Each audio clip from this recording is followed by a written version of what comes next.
ගොඩක් ඔබතුමාගේ විමසන්නට ඕන. ඔබතුමා කියවනේ මේ දේශීය ව්‍යාපාරිකින් සම්බන්ධ කර ගැනීම සහ ඔබතුමා සඳහන් කරන්නේ මේ වසර ගණනාවක් දීර්ඝව මේ ආපහු ගෙවන තත්ත්වය තුළ කරන්සි වැලියුේෂන් එක බලපාන කියන කාරණා දෙක මම ඔබතුමාට කියන්න කැමතියි. හම්බන්තොට වරාය හම්බන්තොට ගුවන්තොටුපළ හදනකොට දේශීය ව්‍යාපාර සම්බන්ධ කරගත්තේ නැහැ. ඊළඟට හම්බන්තොට වරායට ණය පොලිය ගත්තේ 6%යි. කමර්ෂල් ක්‍රෙඩිට් ගත්තේ වෙළඳ පොළ ණය ගත්තේ 6%ට. අවුරුදු 20කින් ගෙවන්න. මම මේ කතා කරන්නේ 0.1ක ණයක් ගැන. මම ඔබතුමා ප්‍රශ්න අහද්දී මම බොහෝම සත්භාවයෙන් බොහෝම ඉවසීමෙන් අහගෙන ඉන්නවා. තවත් අය මම වාදා කරලත් නැහැ ගරු විපක්ෂ නායකතුමා. ඔබතුමාගේ සමහරක් අයට කියන්නට අවශ්‍යයි එවැනි ඉවසීමක් ඇති කරගන්නේ කියලා. කෑ ගන්න නැතුව ඉන්න කබීර් හෂීම් මැතිතුමා. ඉවසගෙන ඉන්න. ඔබතුමාට පුළුවන් වෙනවා ඉවසගෙන ඉන්න. ඔබතුමා නායකයෙක් වෙන්න හදන්නේ. ඉවසන්න පොඩ්ඩක්. ඉවසගෙන ඉන්න පොඩ්ඩක්. පොඩ්ඩක් ඉවසගෙන ඉන්න. ඔව් ඉතින් එහෙනම් ඉවසගෙන අහගෙන ඉන්න. දැන් මෙතුමා අහපු ප්‍රශ්නෙම උත්තර දෙන්න ඉස්සෙල්ලාම අනිත් ඒවා කරා කියන්නේ ඉස්සෙල්ලින්. ඔබතුමා හම්බන්තොට වරාය ගැන කතා කරුවා. ඇමරිකානු ඩොලර් මිලියන 1100ක් ඒ ගාය සඳහා වැය කළා තියෙනවා. හම්බන්තොට වරාය කෙතන තියෙනවා. ඔබතුමා කියනවා 6%යි කියලා මම ඒක පිළිගන්නේ නැහැ. ඊට වඩා පොඩ්ඩක් අඩුයි.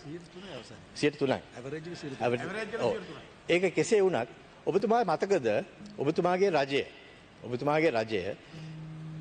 2018 අප්‍රේල් මාසයේ ඉඳලා 2019 ජූනි මාසයේ වෙනකම් මාස 15ක කාලයක් තුලදී ඇමරිකානු ඩොලර් මිලියන 6900ක් 7.8ක පොඩියට ගත්තා.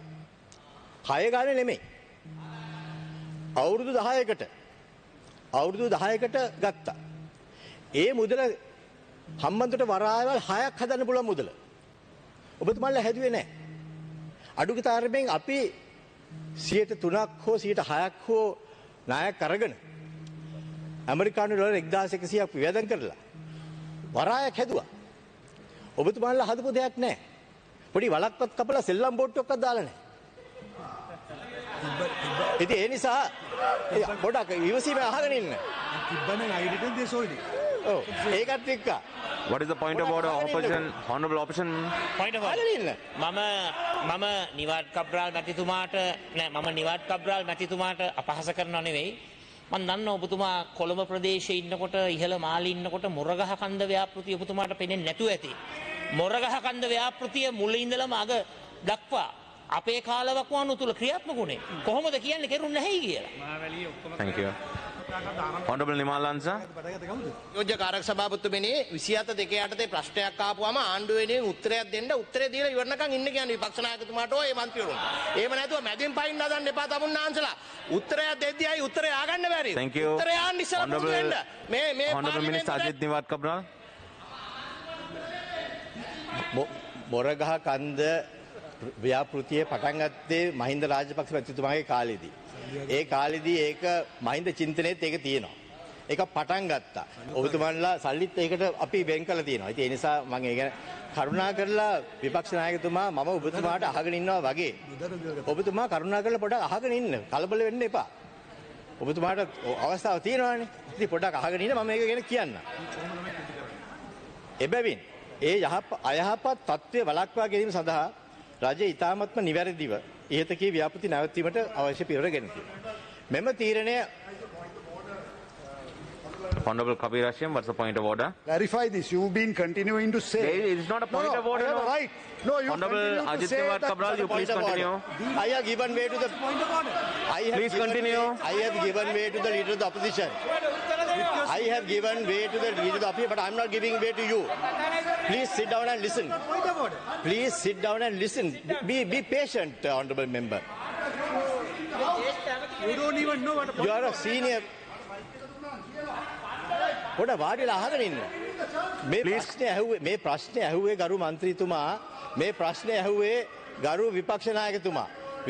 ගරු විපක්ෂ නායකතුමා what is the point of order? You mentioned my name. You pointed at me. The president said that when he comes into power, he will cancel the Hambantota port deal.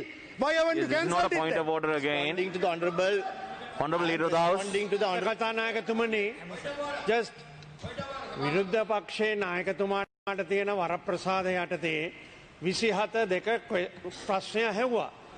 මේ ස්ථාවර නියෝග යටතේ තියෙන වරප්‍රසාදය විවාදයක් කිරීම හෝ වෙන මන්ත්‍රීවරුන්ට අයිති නැහැ. ඇමතුමා උත්තර දෙනවා. මේ විදියට පාර්ලිමේන්තුවේ පොඩ්ඩක් ඉන්නකෝ. You know very well under 27(2) no other MP can join in.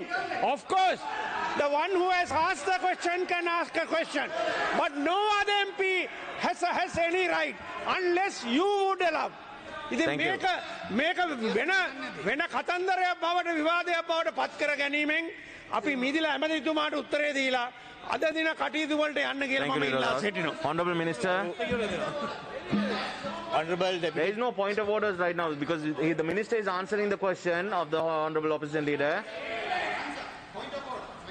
Honorable Deputy Chairman. Yeah. Honorable Chandra Thaminda.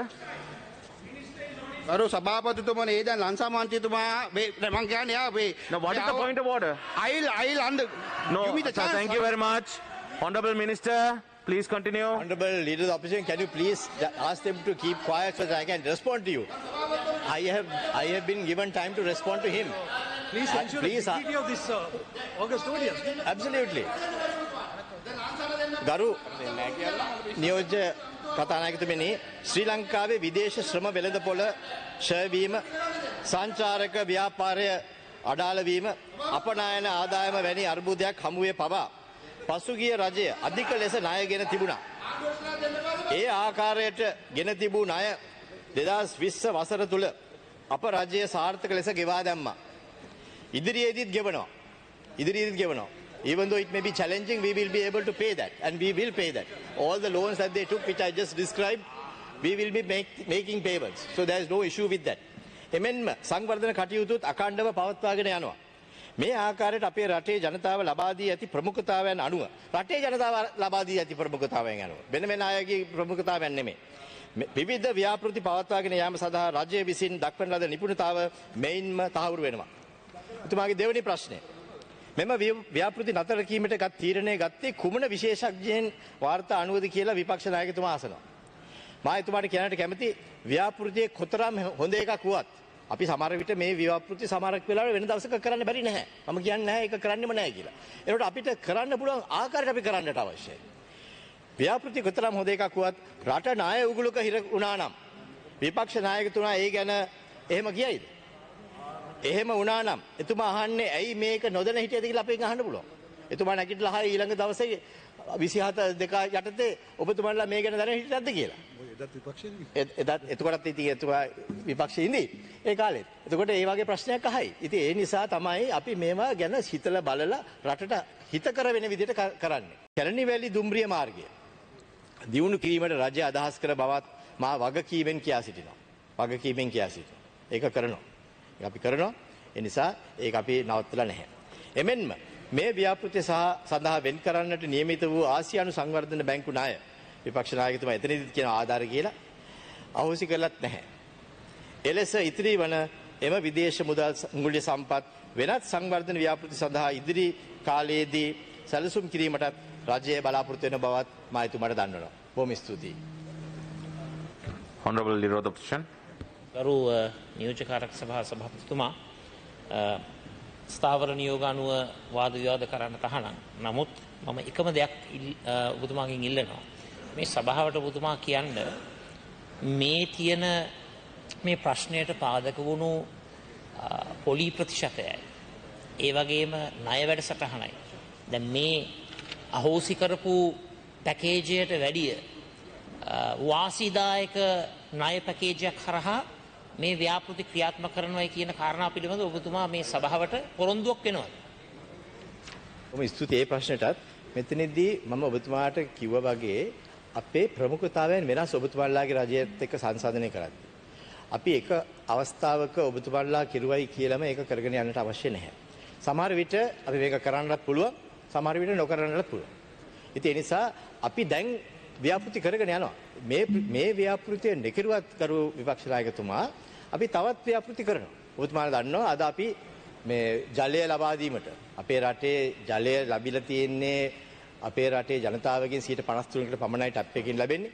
අපි ඒක 95% දක්වා එහෙම නැත්නම් 100% දක්වා වැඩි කිරීමට බලාපොරොත්තු වෙනවා. ඒ සඳහා අපි මුදල් වෙන් කරලා තියෙනවා. අපි මේ ව්‍යාපෘති කරගෙන යනවා.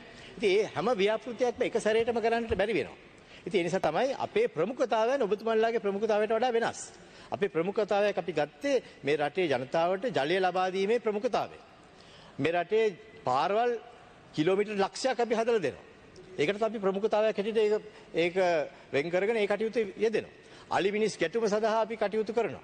ඉතින් ඒ ආකාරයට අපේ ප්‍රමුඛතාවයන් අපි පැහැදිලිව පෙන්වලා දීලා තියෙනවා. ඉතින් ඒ පැහැදිලි ප්‍රමුඛතාවයන් වලට තමයි අපි කටයුතු කරගෙන යන්නේ. සමහර විට ඉදිරි කාලයේදී තව අවුරුදු 5කින් එහෙම නැත්නම් අවුරුදු 10කින් අපි සමහර වෙලාවට ඔබතුමා කියන යෝජනා ක්‍රමات අපි සමාජයට කරන්න බැරි නැහැ.